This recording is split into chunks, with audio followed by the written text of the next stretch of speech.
సద్వినియోగం చేసుకోవాలి. అనారోగ్యాలకు గురై ఆపదలో ఉన్న వారికి ప్రభుత్వం అందజేసే ఆర్థిక సహాయాన్ని సద్వినియోగం చేసుకోవాలని నిర్మల్ డీసీసీ అధ్యక్షులు శ్రీహరిరావు అన్నారు.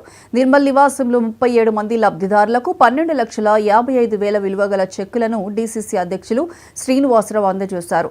అనారోగ్యాలకు గురై ఆర్థికంగా ఇబ్బందులు పడుతున్న వారి కోసం సీఎం సహాయ నిధిని ఏర్పాటు చేయడం జరిగింది. నా వంతు ప్రయత్నంగా సీఎంతో మాట్లాడి మంజూరు చేయించినట్లు శ్రీహరిరావు చెప్పారు.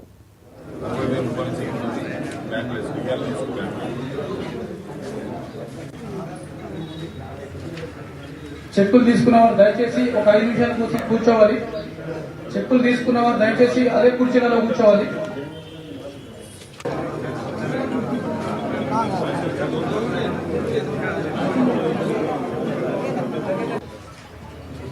షేక్ రెహానా బేగం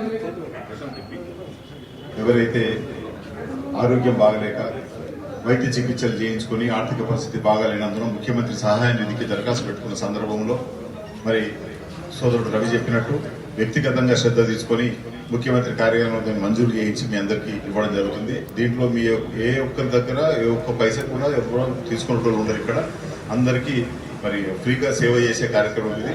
మీరు ఎంతో ఖర్చు పెట్టి వైద్యం చేయించుకున్నారు.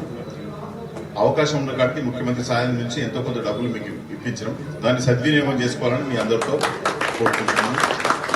ఇది రేవంత్ రెడ్డి గారి నాయకత్వంలో కాంగ్రెస్ పార్టీ ప్రభుత్వం ఇచ్చినటువంటి ఈ సహాయం అని చెప్పి